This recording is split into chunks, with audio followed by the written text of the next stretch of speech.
प्रणाम। जय गुरुदेव। जय जय गुरुदेव।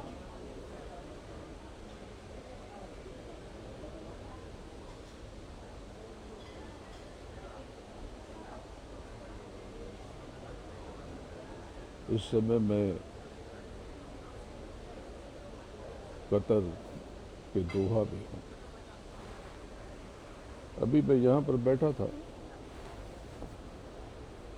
तो एक लाहौर की एक डॉक्टर मेरे पास आई। उन्होंने पहले मुझे पूछा कि आप हिंदू हैं या मुस्लिम हैं। आपकी छड़ी बहुत अलग सी है, आपका ऑरा बहुत खींच रहा है।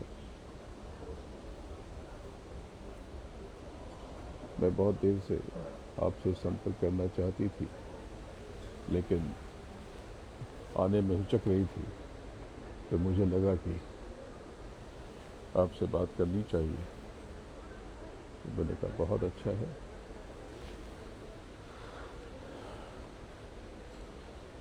फिर उन्होंने मुझसे कई बातें की और उन्होंने मेरा नंबर भी लिया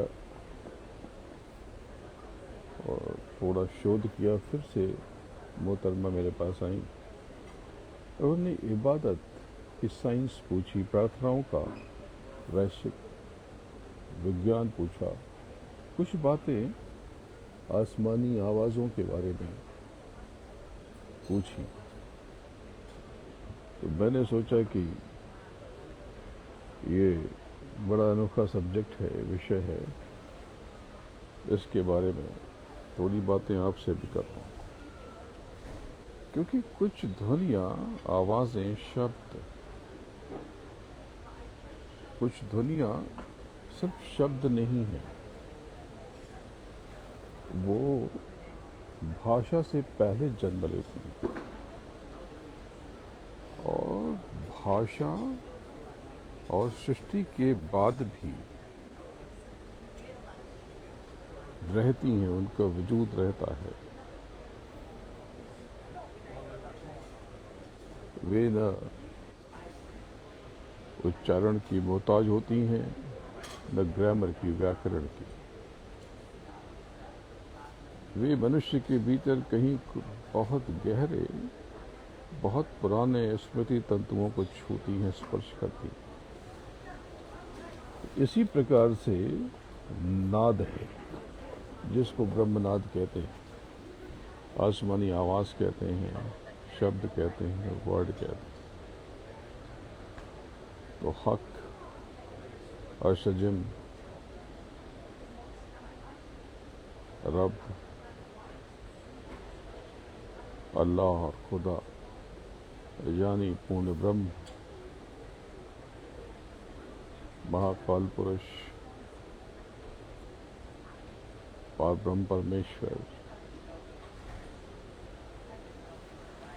और ब्रह्म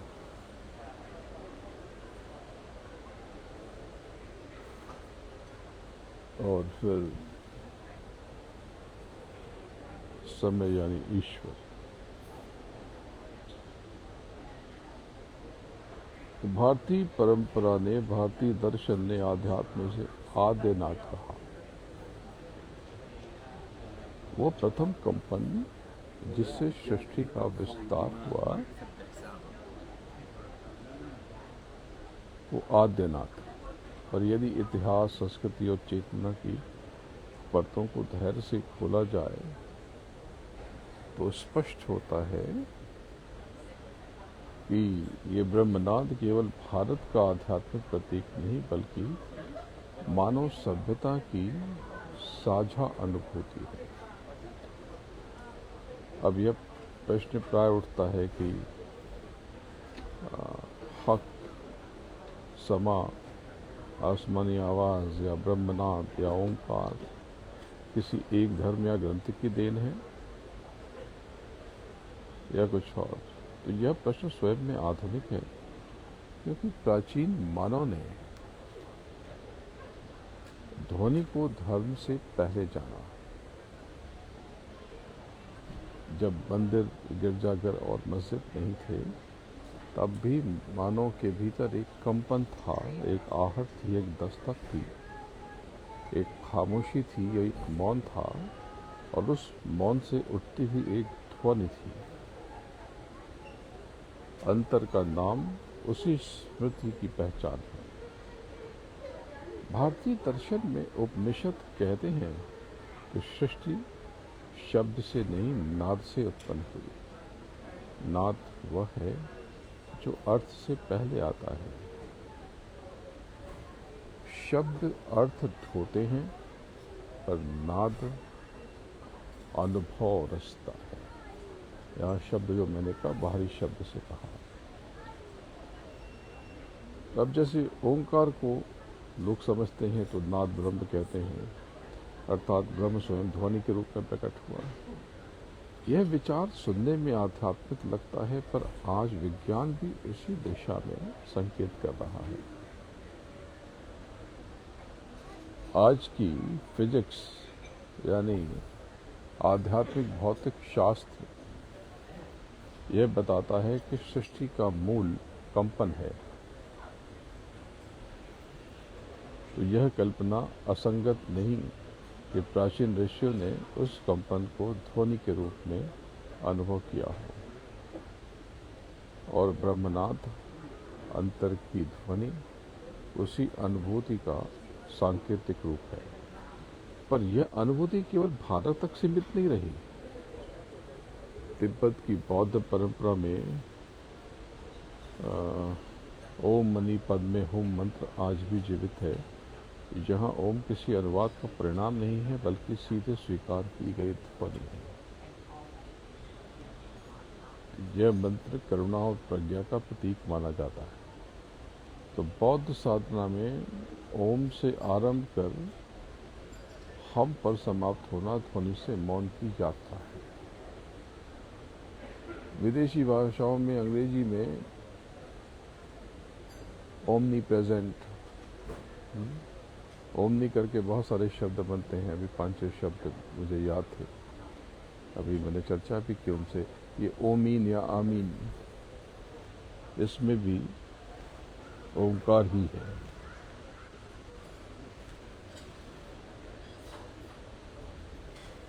तो जो वेस्ट की परंपरा है, पश्चिमी धार्मिक परंपराओं में भी ध्वनि की भूमिका उतनी ही गहरी है। भले ही नाम अलग हैं, मान्यताएं अलग हैं, शब्द अलग हैं, पहचान अलग है। हिब्रू और ईसाई प्रार्थनाओं में जो समापन होता है वो आमीन यानी ओमीन से होता है। यह केवल एक शब्द नहीं, बल्कि प्रार्थना के बाद आने वाली मौन की स्वीकृति है।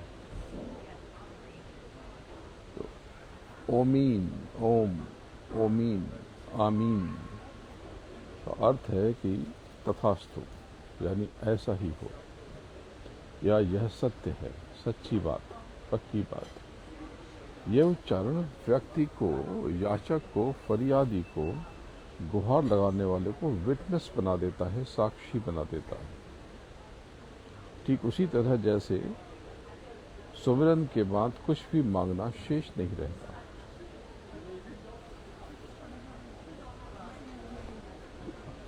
कुछ फोन आ रहे हैं तो उसको मैं डिस्कनेक्ट कर रहा हूँ। तो प्राचीन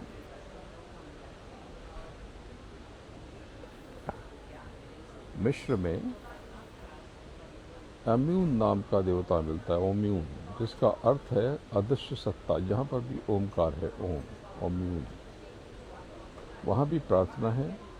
और साधना का केंद्र दृश्य नहीं, का केंद्र जो है दृश्य, वो मूर्ति नहीं है, बल्कि अदृश्य शक्ति। वहाँ पर जो सृष्टा है वो दृश्य स्वरूप में नहीं है, वहाँ पर दृष्टा नहीं है, वहाँ पे अनुभूति की जाती है। यद्यपि ओम, ओमकार और मीन के बीच कोई प्रत्यक्ष भाषा वैज्ञानिक संबंध सिद्ध नहीं किया जा सकता, फिर भी यह तथ्य सत्य अनदेखा नहीं किया जा सकता है कि दोनों प्रार्थनाओं को शब्द से मौन की ओर ले जाने की पद्धति सिखाई जाती है। अभी मैंने इनकी बात की थी और ये अभी अभी गुजरे यहाँ से, इन्होंने नमस्कार किया तो मैंने भी उनका अभिवादन किया। तो सूफी परंपरा इस सब्जेक्ट में, इस विषय में और भी इंटरेस्टिंग है, रोचक है। वहाँ शब्दों से अधिक महत्व श्वास और ध्वनि को दिया गया है। हु का जब कोई पूर्ण शब्द नहीं बल्कि श्वास के साथ निकलने वाली ध्वनि। सूफी कहते हैं कि जब नाम भी टूट जाता है, जब सब कुछ बिखर जाता है, तब केवल ध्वनि बचती है। यह वही स्थिति है जिसे भारतीय साधना में अनहद नाद कहा गया। अनहद यूनानी दर्शन वो थोड़ी ऐसी ही कुछ बात करता है। उसमें लोगोस की अवधारणा मिलती है। लोगोस को सृष्टि का उन्होंने मूल तत्व माना है। तो लॉजिक है, यानी तर्क और व्यवस्था है, वो आद्य शब्द जिससे समूची सृष्टि और ब्रह्मांड संचालित है। मान्यताएं एक ही जैसी हैं, नाम संबोधन भिन्न भिन्न है, अलग अलग। तो इसको अगर आप समझेंगे तो ये बड़ा रुचिकर है, बड़ा अद्भुत है। तो यह विचार नाम के शब्द के अनहद नाद के उस भाव से मेल खाता है जहाँ ध्वनि शब्द से यानी अर्थ से पहले आती है। जहाँ पे सृष्टि से पहले ध्वनि है, जहाँ किसी भी अर्थ और मानी से पहले ध्वनि है, नाद है। तो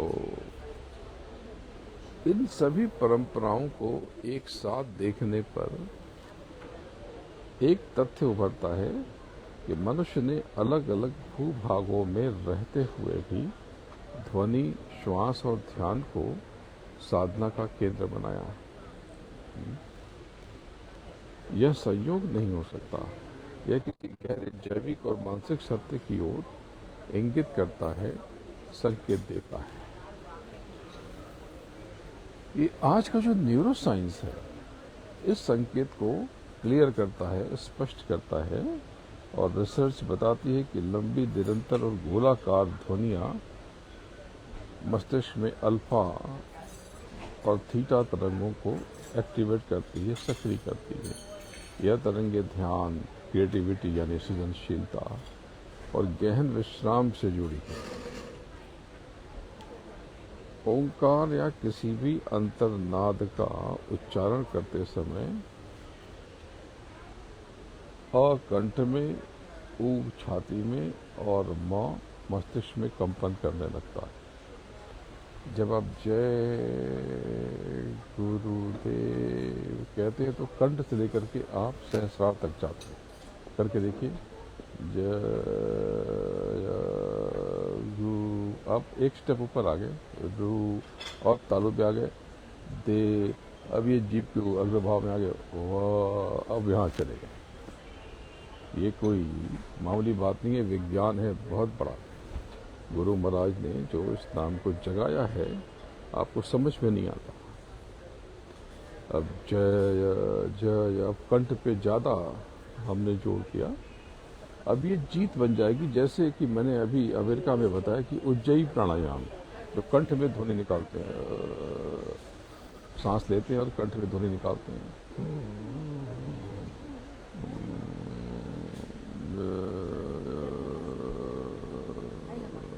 इससे कहते हैं कि विजय सुनिश्चित हो जाती है। तो गुरु महाराज ने जो बताया है, आपने उसको समझा ही नहीं, आपने उसको जाना ही नहीं, उसको समझने की कोशिश ही नहीं की। तो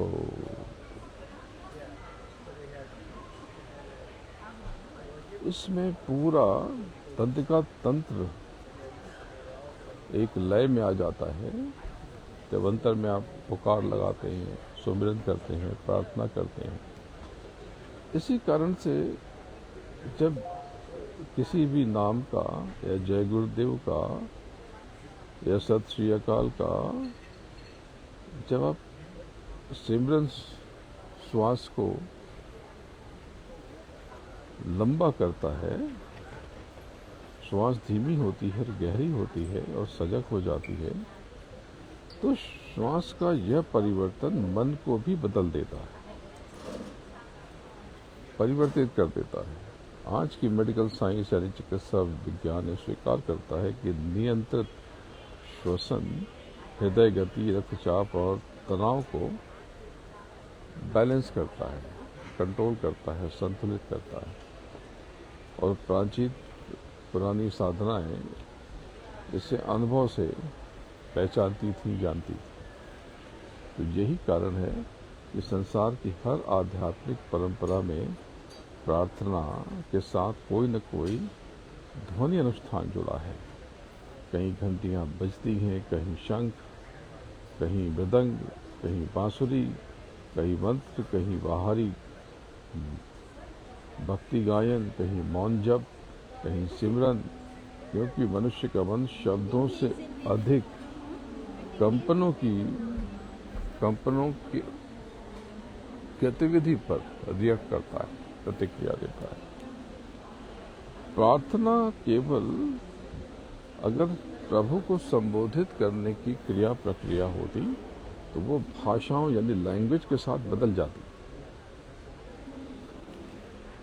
पर प्रार्थना का मूल उद्देश्य भीतर के कोलाहल को शांत करना है। जब मन शांत होता है तब कोई भी प्रभु, कोई भी सत्य अनुभव में उतरता है। तो जय गुरुदेव और जय जय गुरुदेव उसी शांति का सबसे परिष्कृत संकेत है। यह कुछ मांगता नहीं है, यह कोई सौदा नहीं करता, यह केवल मानव को उसके मूल में लौटा देता है। यही कारण है कि जय जय गुरुदेव का सिमरन करते समय व्यक्ति स्वयं से मिलता है, मुलाकात करता है, साक्षात्कार करता है। अब आज की तेज शोरगुल से भरी दुनिया में जय जय गुरुदेव की प्रासंगिकता और भी बढ़ जाती है। सूचनाओं के शब्द, विज्ञापनों के शब्द, विवादों के शब्द, प्रेम के शब्द, घृणा के शब्द, ऐसे समय में जय जय गुरुदेव हमें शब्दहीन संवाद की याद दिलाता है। बड़ी गहरी और वैज्ञानिक बातें। अभी ये जो मोहतरमा से मुलाकात हुई, डॉक्टर थी, तो डॉक्टर यानी मेडिकल साइंस, चिकित्सा विज्ञान आज ध्यान और सिमरन को तनाव, डिप्रेशन, अनिद्रा और हृदय रोगों के प्रबंधन में सहायक मानने लगी है। इस पर काफ़ी रिसर्च हो रही है और यह किसी धर्म की जीत नहीं बल्कि उस सत्य की पुष्टि है जिसे मानव चेतना सहस्त्राब्दियों से जानती थी।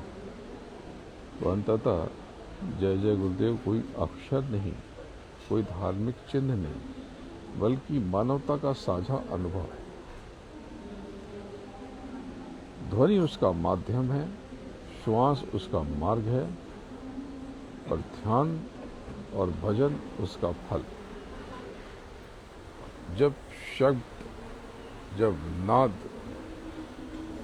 जब अनहद तत्व थम जाते हैं, थक जाते हैं, रुक जाते हैं, जब लॉजिक और तर्क खामोश हो जाते हैं, तब अंतर्मन में, तब वहाँ पर एक मौन उतरता है और तब अंतर में जय जय गुरुदेव प्रकट होता है। यही कारण है कि जगत की, संसार की सारी प्रार्थनाएं अलग अलग भाषाओं में, अलग अलग नामों में, अलग अलग स्वरों में, अलग अलग परिवेश में होते हुए भी अंततः आपको सिर्फ अंतर के मौन की तरफ ले जाती है, निशब्द की तरफ आपको प्रभावित करती है। मैंने कई बार मुनि की बात कही, ऋषि की बात कही, योगियों की बात कही। ऋषि यानी दूरदृष्टा, दूर की देखने वाला। मौन यानी खामोश है करके अंतर के मौन में समा जाने वाला, अपनी शक्ति को संग्रहित और संचित करने वाला। सारा खेल मौन का है और उस मन में न भारत है, न पश्चिम है, न धर्म है, न संप्रदाय, केवल मानव चेतना और उसकी आद्य ध्वनि। जय गुरुदेव, जय जय गुरुदेव।